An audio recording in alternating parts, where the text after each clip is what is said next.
Bessere Haut durch Sport, Mythos oder Wahrheit? Mein Name ist Dr. Alice Martin, Hautärztin in Weiterbildung. Ich boxe übrigens wirklich sehr gerne.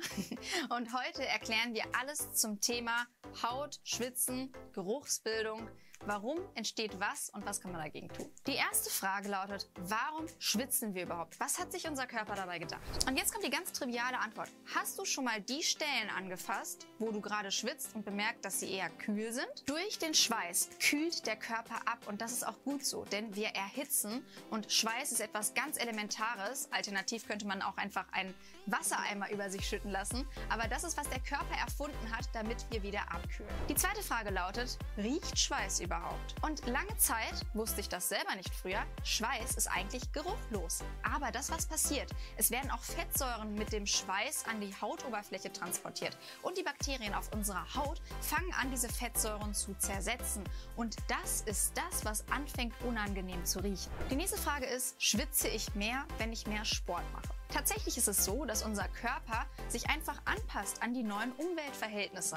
Und wenn wir jetzt mehr Sport machen, dann werden auch mehr Schweißdrüsen aktiviert. Das ist gut so, denn ansonsten würden wir ja überhitzen, wie wir am Anfang gelernt haben. Jetzt lautet die nächste Frage, warum duschen wir uns direkt nach dem Sport? Natürlich möchten wir eben nicht unangenehm riechen, auch wenn Schweiß erstmal geruchlos ist. Erst dadurch, dass wir unseren Schweiß und unsere Haut nicht regelmäßig pflegen, kann es zu einer Geruchsbildung kommen. Von daher, man braucht nicht zwingend ein Shampoo oder ein Duschgel. Man kann auch einfach mit lauwarmem Wasser den Schweiß abwaschen und meistens hat man damit auch wieder einen sehr angenehmen Geruch. Ein wichtiges Thema, das viele Frauen auch immer wieder beschäftigt, ist Make-up und Sport. Da gibt es extra Marken, die sich darauf spezialisiert haben.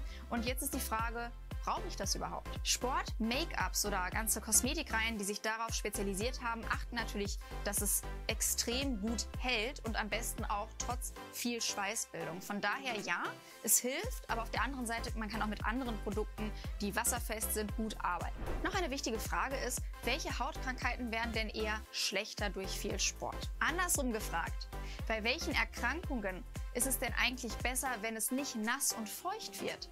Und da ist es zum Beispiel, wenn wir einen akuten Schub, also sprich einen Ausbruch von manchen Erkrankungen wie der Neurodermitis oder der Schuppenflechte haben.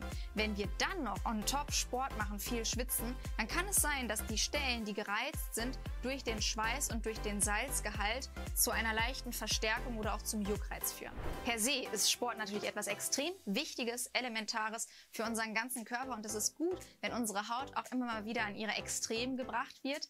Trotzdem Sport immer nur verteilt über die Woche, nicht einmal im Monat 3-4 Stunden, weil das ist auch für die Haut gut, wenn sie sich über einen langen Zeitraum an etwas gewöhnen kann, als dass man sie immer wieder extrem belastet. Übrigens haben wir auf unserem Blog bei dermanostik.com einen ganzen Artikel oder einen Beitrag dazu. Da stehen noch viel mehr Fakten und interessante Sachen, wo man denkt, ach, habe ich vorher noch nie gewusst. Und jetzt kommen wir zu den 5 Top-Tipps für die Haut beim Sport. Nummer 1, am besten keine synthetische Kleidung oder Kleidung, die Luft durchlässt. Nummer 2, sobald du anfängst zu schwitzen, versuch, falls du mehrere Schichten trägst, dich einfach langsam zu entkleiden, damit du nicht überhitzt. Nummer 3, trag am besten Make-up, falls du es überhaupt brauchst, was auch geeignet ist bei sportlicher Tätigkeit. Nummer 4, wenn du stark geschwitzt hast, geh einfach duschen, du brauchst nur lauwarmes Wasser und nicht zwingend jedes Mal ein Duschöl oder ein Duschgel. Nummer 5, einige von uns neigen dazu, einen Hefepilz vermehrt zu bilden und plötzlich entstehen der sogenannte Schwitzpilz.